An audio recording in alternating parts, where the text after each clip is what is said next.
سلام بچه‌ها، امیدوارم که حالتون خوب باشه. تصمیم گرفتم علاوه بر ویدیوهای آموزش زبان یه خورده ولاگ براتون بذارم از زندگیم تو آمریکا، مهاجرت و حالا خریدام و اینا. امروز اومدم فروشگاه اوترا و تصمیم گرفتم که چون خودم خیلی دوست دارم همش برم چیزای مختلف رو امتحان کنم، یه خورده رنگ رژ لبا رو براتون امتحان کنم، مخصوصا برای کسایی که از ایران از آنلاین شاپ ها سفارش میدن. شاید این مدل ویدیوها به درد بخوره و بتونن اون جنسی که میخوان رو هم توی ویدیو ببینن و خلاصه انتخاب کنن. امیدوارم که از این نوع ویدیوها خوشتون بیاد. من که خودم که خیلی دوست دارم از این کارا، ولی حتما تو کامنت ها بهم بگین اگه دوست دارین ویدیوهای بیشتر این شکلی بسازم. حالا اینجا یه خورده فروشگاه رو ببینین و بعد بریم سراغ رژ لبای مک. امروز تصمیم گرفتم با مک شروع کنم.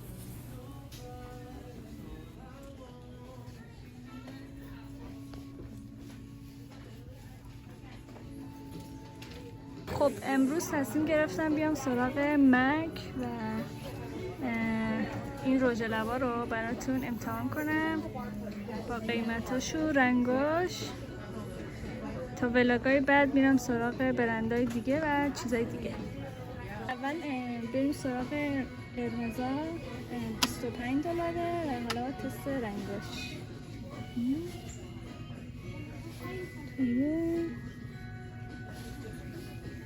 رنگ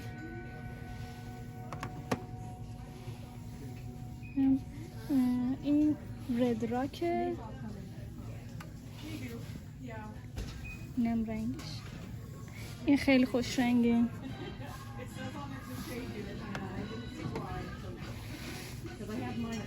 این رژ لب معروفشه که خیلی هم وایرال شده. این دیش اینطوریه.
این خوش رنگه.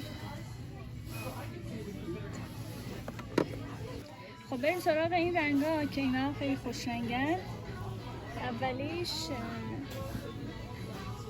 نوشه یاش، اینا هم بازم $25. البته این رنگا فکر کنم بین ما خیلی طرفدار نداره، من همین خوش رنگ تراشو انتخاب میکنم. هانی لاو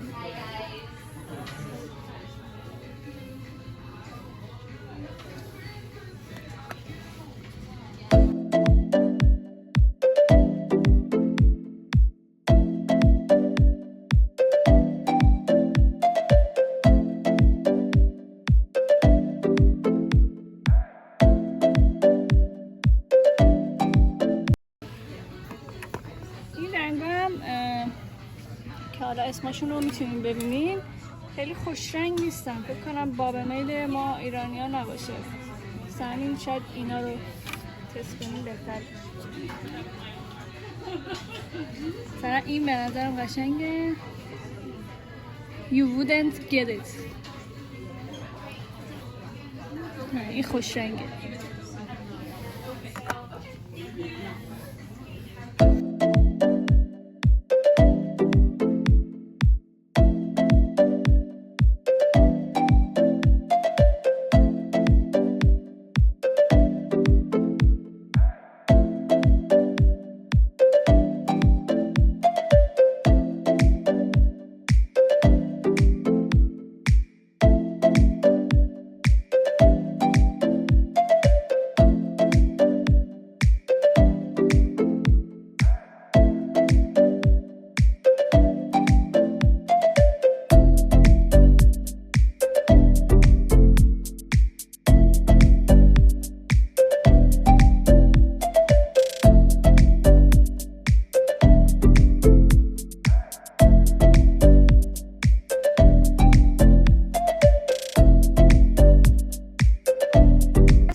ردیف براتون امتحان کردم و قیمتشون هم $25. توی ولاگ بعدی میرم سراغ حالا یا ادامه اینا یا یه برند دیگه، ولی حتما هر چیزی که دوست دارین امتحان کنم، مثلا میخواین آنلاین سفارش بدین و نمیدونین چه شکلی، به من بگین، من میرم سراغش رو براتون امتحان میکنم، ولاگ درست میکنم.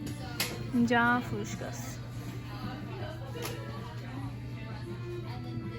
تا ولاگ بعدی، خدا نگهدار.